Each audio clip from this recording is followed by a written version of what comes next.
a civil society, one must surrender themselves to authority in order to maintain the protection of their own rights. Jean-Jacques Rousseau, a large contributor to this notion, suggested, "We must surrender our natural freedom to achieve a civil freedom." Other philosophers have varying opinions on upholding civility, including Thomas Hobbes, who believed one must give away all rights to their government, which he compared theoretically to a large beast, or Leviathan, that is empowered to judge and sanction all offenses how it sees fit. John Locke, whose ideas are contrary to Hobbes, largely inspired the United States Constitution and civil law.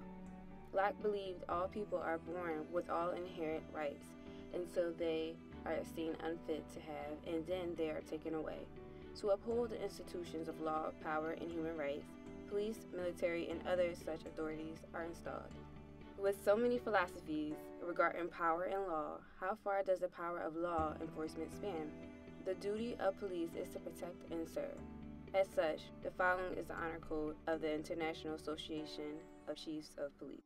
On my honor, I will never betray my badge, my integrity, my character, or the public's trust. I will always have the courage to hold myself and others accountable for our actions. I will always uphold the Constitution, my community, and the agency. At what point does an officer overstep his or her bounds and act not out of good of humanity, but out of inexperience, prejudice, or fear? An unarmed 18-year-old male, Michael Brown, was fatally shot by an on-duty police officer on August 9, 2014, in Ferguson, Missouri. The reasons for this assault remains uncertain. Brown's unjust death has inspired large civil protests both locally and worldwide. Many believe that the police officer's actions were ill-inspired, being that Brown was unarmed. Officer Darren Wilson, according to multiple eyewitness accounts, was not threatened and in no danger at the moment of his actions. The following day, vandalism, burglary, and altercation with police force occurred. In addition, the police force attempted to take control of the city by blocking off several areas of the city.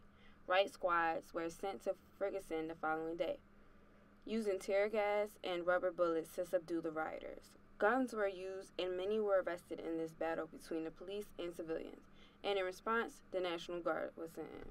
Who was at fault for this unfortunate situation? The police or the community, outraged by the actions of Officer Wilson? In April 1970, President Richard M. Nixon announced his plans for expansion of the Vietnam War into Cambodia, after he had claimed to strive to put an end to the war, angering millions of Americans nationwide. On May 1st, a group of protesters assembled at Kent State University to voice their disapproval of Nixon's expansion policy. After the crowd protested, they dispersed to go to class by early afternoon, but another gathering was planned to be held on May 4th. Prior to this next protest, the demonstrations turned violent as students burned a copy of the Constitution, threw beer bottles at police cars, vandalized storefronts, and broke a bank window, setting off alarm. Before long, many others began to join in vandalism. Rumors of threats were being spread across the area, and the National Guard was brought in for backup support. On May 2nd, the campus ROTC building was set on fire as thousands of people stood around it, cheering as it burned. On May 4th, during protests, a fed-up National Guard officer turned on the crowd and fired his pistol, and many other guardsmen followed suit, shooting from a distance, potentially out of confusion. The shooting lasted a mere 13 seconds, but 4 Kent State students were killed and 9 were injured. 2 out of the 4 students killed were completely uninvolved in the protest and were simply walking home from class. On March 3, 1991, 4 white police officers brutally beat Rodney King.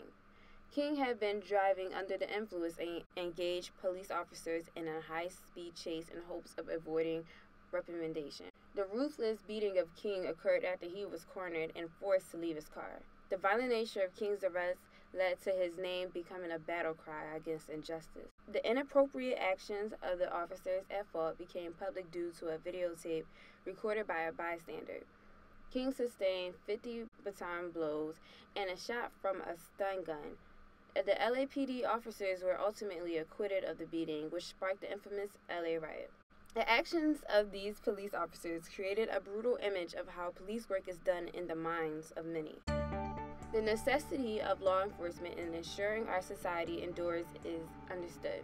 The individuals who are charged with ensuring this safety are placed in situations where bodily harm is a constant threat. That being said, those who uphold our laws should be held to a higher standard than those they protect due to their status.